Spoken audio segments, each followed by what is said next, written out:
अस्सलाम वालेकुम। कैसे हैं सब लोगों का? अल्लाह का शुक्र है मैं भी ठीक हूँ। हमारे किचन में जनाब लाइट बहुत है कम, लेकिन मैं अभी अपने लिए चाय बनाने लगी हूँ, तो मैंने कहा चले मैं आप लोगों के साथ ज़रा चाय बनाऊँ, फिर आगे बात करते हैं। तो मैं ज़रा टी बैग पकड़ूँ।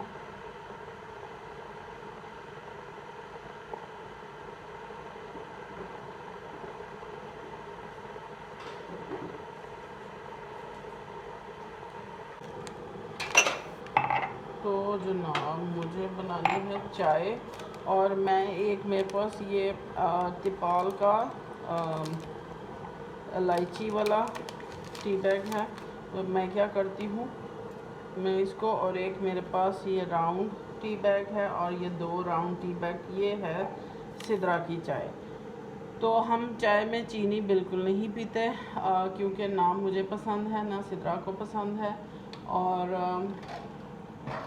चीज़ें जो हैं बिखरी होती हैं, और घर में इसी तरह किचन में कोई न, हालांकि अभी सफाई हुई है, लेकिन आप को पता है कि किचन में चीज़ें बिखरी ही रहती हैं। तो अभी मैं डालूँगी इसमें, पानी मेरा बॉयल होने वाला है, क्योंकि चाय तो किक स्टार्ट होती है हर इंसान के लिए जो चाय लवर है। तो मैं और सिद्रा भी क्योंकि बहुत चाय पीते हैं, इसलिए हमें भी, और आपको अंधेरा नज़र आ रहा होगा, इसके लिए मैं माफ़ी चाहती हूँ, क्योंकि हमारे किचन में सिर्फ एक ही बल्ब है, और वो बस हमें ही इनफ है। तो जनाब ये डाल देते हैं,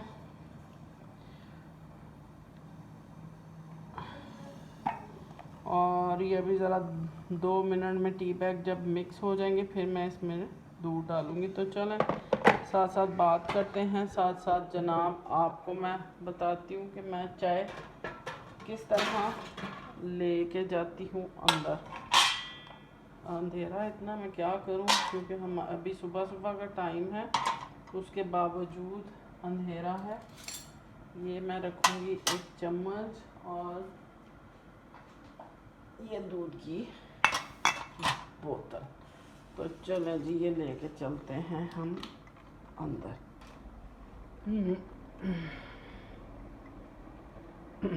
तो आ जाते हैं जनाब रोशनी में। यहाँ बाहर है धूप बहुत अच्छी सी। सिद्रा इधर आ जाओ, चाय मैंने यहाँ पे ही रख लिया। तो मैं चलाती हूँ जनाब लाइट और पंखा, और साथ हटाते हैं पर्दे। यहाँ पे बच्चे, क्योंकि ये शेरू के खेलने के लिए इन्होंने किया होता बंदोबस्त, तो इसलिए अभी घर की जो चीज़ें हैं ना वो सेटल डाउन नहीं हुई। तो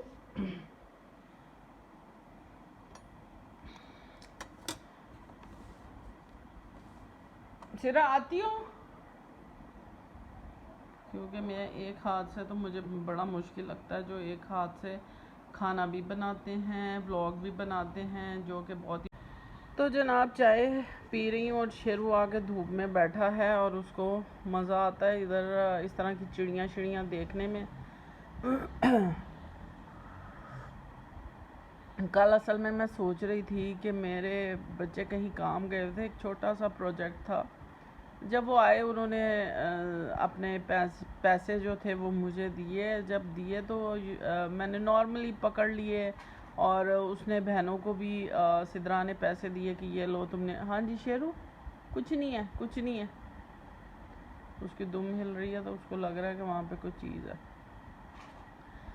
तो उसने ना पैसे दिए, अपनी बहनों को भी दिए, तो उन्होंने नॉर्मली पकड़ लिया। तो मुझे ना एक बात बड़ी फील मैंने की। मैंने सोचा कि हमारे ज़माने में जब हम छोटे थे, पैसे की वैल्यू थी, कहीं 1 रुपया भी मिल जाता था ना, यकीन करें उसकी इतनी खुशी होती थी कि मैं बता नहीं सकती।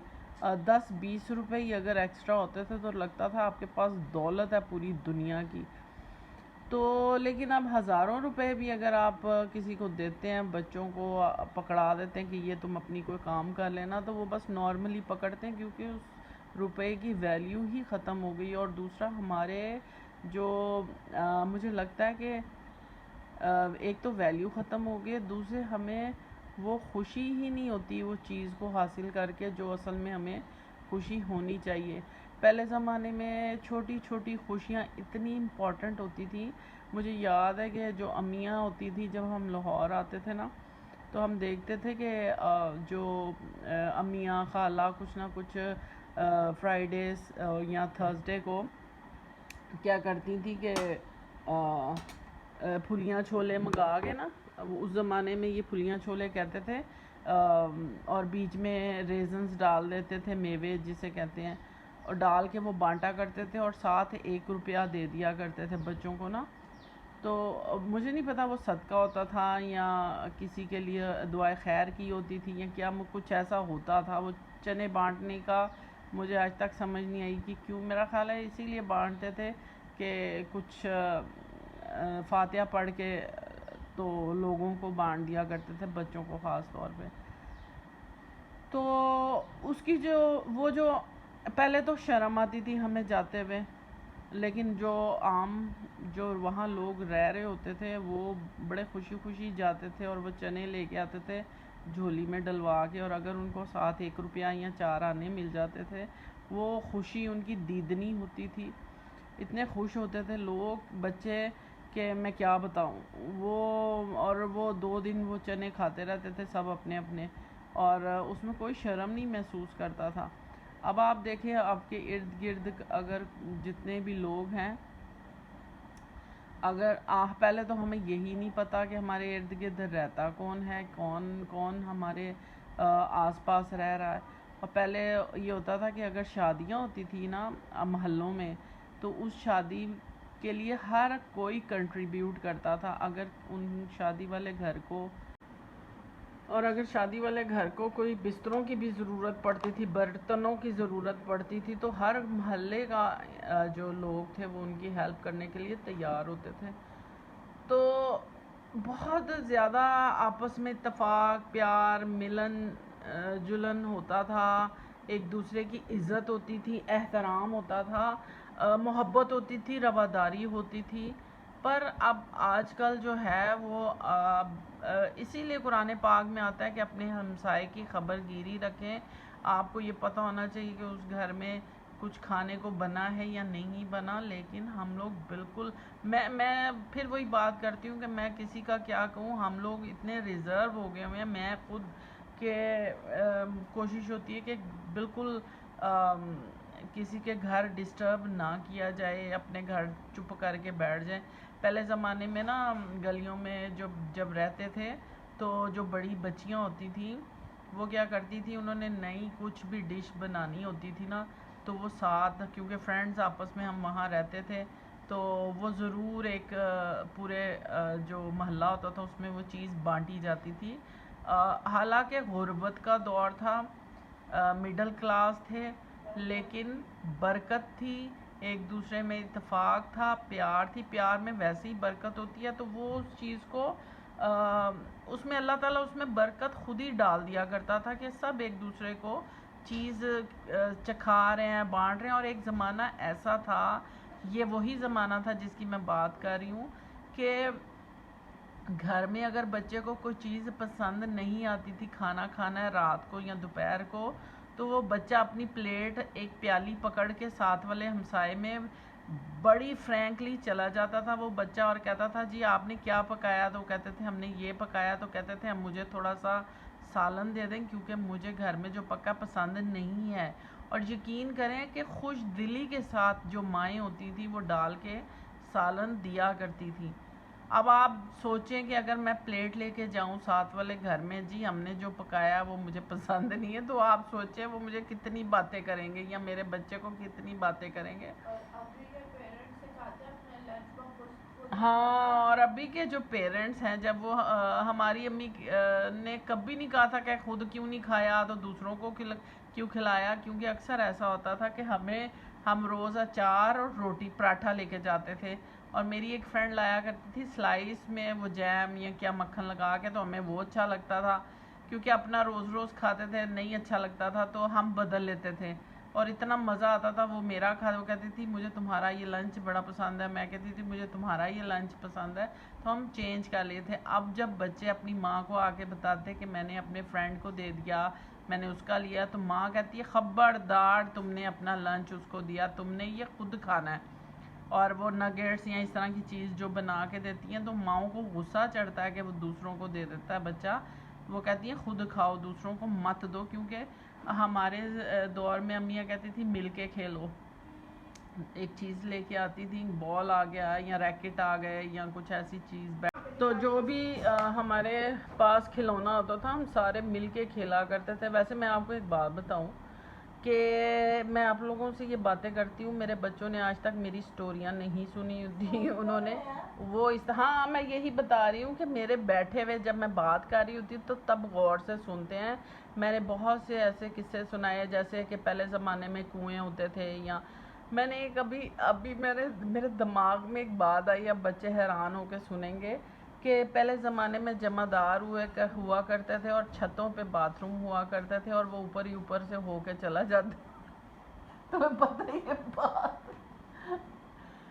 तो ये दौर हमने देखा हुआ है, ऐसा दौर भी देखा हुआ है, लेकिन लोग बात करते हुए शर्माते हैं, उनको झिझकते हैं, अपनी पिछली रूट्स को याद करना नहीं चाहते। लेकिन ज़माने में जो तगय्युर और तबद्दुल आता है ना, वो इंसान अपनी आंखों से हर चीज़ देखता है, फिर रियलाइज़ करता है। हमारे ज़माने में रुपया और 1 रुपए में, हमारे अब्बू की शायद तनख्वाह जो थी वो 2 रुपए थी या 5 रुपए थी, जो मुझे बचपन में याद है, या 2 रुपए थी शायद। और हमारी अम्मी कहती है कि मैं पूरे घर का सौदा, देसी घी और ये और वो, हम घर अच्छा खासा खाना खा लेते थे। अब वो 2 रुपए, उसके बाद 5,000, उसके बाद सैलरी हुई शायद 5,000, और फिर सैलरी। मैं जब स्कूल में, मेरे बच्चे छोटे थे, मैं स्कूल में जॉब करती थी तो मुझे सिर्फ 1500 मिलते थे। उस 1500 में से मैं बच्चों की फ़ीस भी पे कराया करती थी और राशन भी ले आया करती थी। नहीं, गरीब में तो पढ़ते थे, लेकिन अल्हम्दुलिल्लाह उसी में ही पढ़ के तुम लोग आज इस काबिल बने हो। शर्म करो, डूब मरो। तो कहने का मकसद है कि हर ज़माने की अपनी एक वैल्यू होती है। अब हज़ारों रुपए भी जब आपको मिलते हैं तो वो उसकी कोई वैल्यू ही नहीं है। हर हफ्ते जब मैं ग्रोसरी करने जाती हूँ तो मेरा ख्याल है मैं हज़ारों रुपए की ग्रोसरी करती हूँ हर हफ्ते। 4-5 हज़ार तो ऐसे ही कुछ चंद चीज़ों के बन जाते हैं।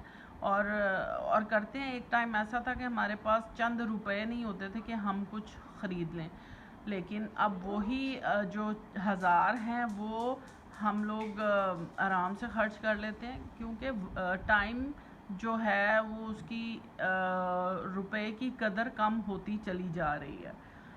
तो बहरहाल ये ज़माने के जो चालें हैं वो बदल रही हैं, इक़दार बदल रही हैं, ज़माना बदल रहा है, दिल बदल रहे हैं, रिश्ते बदल रहे हैं। पहले ज़माने में रिश्ते इतने क्लोज़ होते थे ना, खालाओं मामुओं के बच्चों के साथ इतनी क्लोजनेस होती थी, बल्कि अम्मियों की खालाओं के साथ इतनी क्लोजनेस थी। सारे मिलते थे, जुलते थे, एक दूसरे से खैर ख़बर रखते थे, और छोटे छोटे घर थे लेकिन हर वक्त माशाल्लाह आना जाना और एक दूसरे के साथ मिलना जुलना लगा रहता था। लेकिन जितने घर बड़े हो गए हैं, दिल तंग हो गए हैं, और मिलना जुलना और मिलना जुलना इतना कम हो गया है। और फिर इस दौर में जो ये पेंडेमिक चल रहा है उसमें तो बिल्कुल ही ना होने के बराबर है। और अगर आप मेरे जैसी ख़वातीन जिनकी उम्र 50+ हो गई है, वो अगर सोचें कि अकेले कहीं मैं किसी के पास जाऊं, बैठूं, बात करूं, कोई ख़ातून, तो मुझे नहीं लगता कि कोई ख़ातून मुझे ऐसी मिले जो मेरे साथ अकेले कहीं घूमने चले या बैठें या कहीं हम चाय पीने चलें। मैं आपको सच बता रही हूँ, क्योंकि किसी के पास जो 50 साल की औरतें हैं वो समझती हैं बस ज़िंदगी ख़त्म हो गई, अब कहीं नहीं जाना। मुझे ऐसे लगता है कि वो घर में इतना वो अपने आप को मार लिया हुआ है, दिल को मार लिया हुआ है कि हिम्मत नहीं है, कहीं कुछ कर नहीं सकते या ये। लेकिन मुझे ऐसे लगता है कि नाउ आई एम यंग, मुझे अब टाइम मिला अपने बारे में सोचने का, अपने बारे में बात करने का, अपने बारे में। लगता है age is just yes, it's just a number.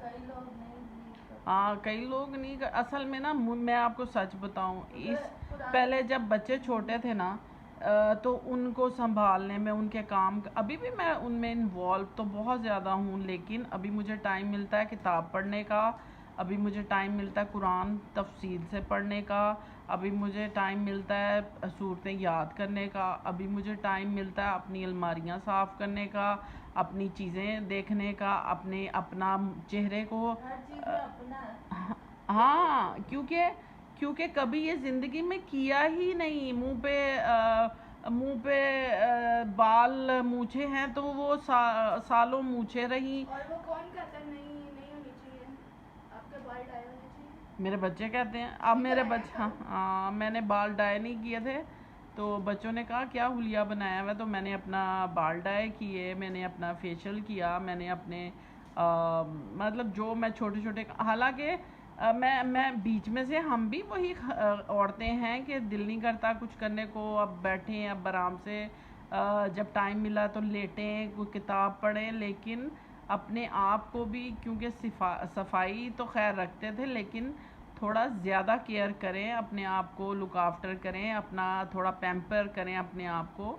तो वो बच्चे ही कहते हैं, यकीन करें मेरे तो बच्चे कहते हैं, बाकी का मैं नहीं कुछ कह सकती, लेकिन ये है कि माशाल्लाह बच्चे जब केयरिंग होते हैं तो फिर आप दोबारा जी उठते हैं, उनकी कामयाबियां देख के, उनकी खुशियां जब होती हैं तो उनको देख के हम दोबारा जी उठते हैं। तो ये अच्छा मैं आपको बताऊं कि मैं कल एक्चुअली मैंने शायद आपको पहले भी बताया भी कि मैं एक किताब पढ़ी थी, उसमें एक स्टोरी थी जिसमें मैं वो पूरा सफ़ा पढ़ लिया लेकिन मुझे नहीं याद कि मैंने उसमें क्या पढ़ा, मैं अपनी ही सोचों में थी, और वो एक दो उसके मैंने और एक दो मैंने उसकी सतरें पढ़ी और मुझे नहीं पता, मैं अपने ही ख्यालों में घूम रही। लेकिन मेरा कहने का मकसद ये है कि अगर आप अपने कामों से फारिग हो गए हैं, बच्चों को पाल पोस लिया, उनको आपने किसी काबिल कर दिया, तो फिर अपने पे थोड़ी सी तवज्जो देनी चाहिए ख़वातीन को ख़ास तौर पे। वैसे तो दिलों में मोहब्बत कम हो गई है, लेकिन कोशिश करें कि आपने जो काम ज़िंदगी में आपके रह गए हुए हैं, जो आप चाहते थे करना, उनको करने की कोशिश करनी चाहिए। जो आपको अपना पहले अपनी ज़िंदगी को देखें कि आपको क्या शौक़ रहे बचपन में, क्या आप करना चाहते थे। मैं ख़वातीन की ही बात कर रही हूँ, तो उनको जो लगता था कि वो करना चाहती हैं तो वो उनको ज़रूर करना चाहिए। अल्लाह करे कि आप लोगों को मेरी ये बात समझ आई हो। अगर समझ आई है तो उसको लाइक करें, शेयर करें, सब्सक्राइब करें और मेरी गपशप को सुनते रहें। और अगर कोई सजेशन हो प्लीज़ मुझे ज़रूर कमेंट बॉक्स में बताया करें। अगर आपको मेरी कोई बात अच्छी लगती है उस पर ज़रूर रिएक्ट किया करें, और मुझे अच्छा लगता है, खुशी होती है कि मुझे आप लोग मैसेजेस करते हैं। ज़रूर मुझे कमेंट किया करें, मुझे बहुत खुशी होती है। तो इसी के साथ मुझे दें इजाज़त। अल्लाह हाफ़िज़।